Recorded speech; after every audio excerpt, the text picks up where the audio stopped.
Okay, so ngayon, ito ang dough. So, ngayon, gagawa tayo ng dumplings. So, these are the dough. We will make the wrapper of the dumplings. So, ito. So, pasensya kayo, homemade lang ito para sa amin, kaya wala tayong mga proper gamit for making a dumplings. So, homemade lang ito para sa atin. So, I'll just make our own breakfast. Ito. Nilasa na flour. So, ito.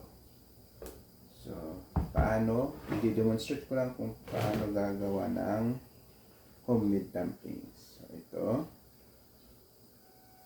First, ito. Gawa ko ng wrapper.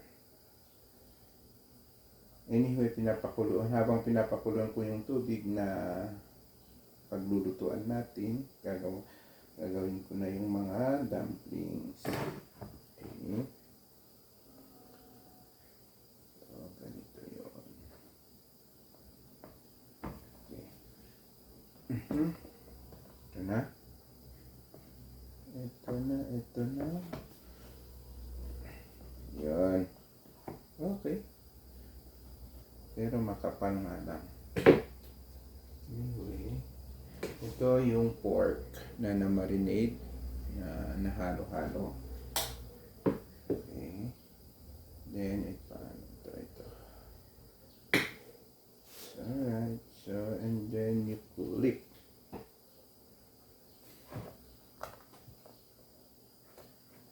Then, pag na-clip na, ayan. I will show to you yung dumplings na nagawa. Ito. So, there we go. Then next, ulit. Ito.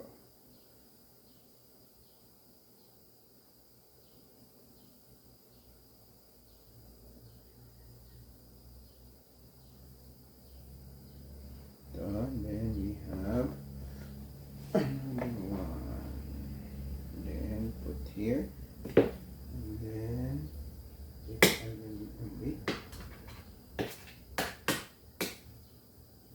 So ito na siya. Lagyan natin. Okay. Meat dumplings. Okay. And another one is mint. So, tapos na. Put here also. So ngayon, I will show you how to cook a soup dumpling. So ito, 6 lang nang nagawa natin. So ngayon, I will show you how to cook soup dumplings. Okay.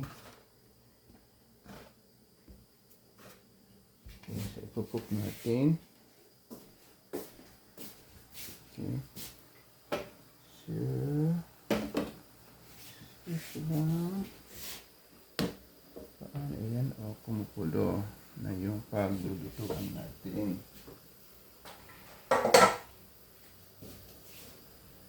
Okay. Ito. So, yan.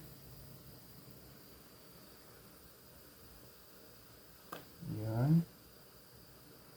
Yan. Ayan. Ayan.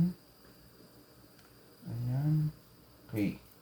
So, ito muna yung first na iluluto natin.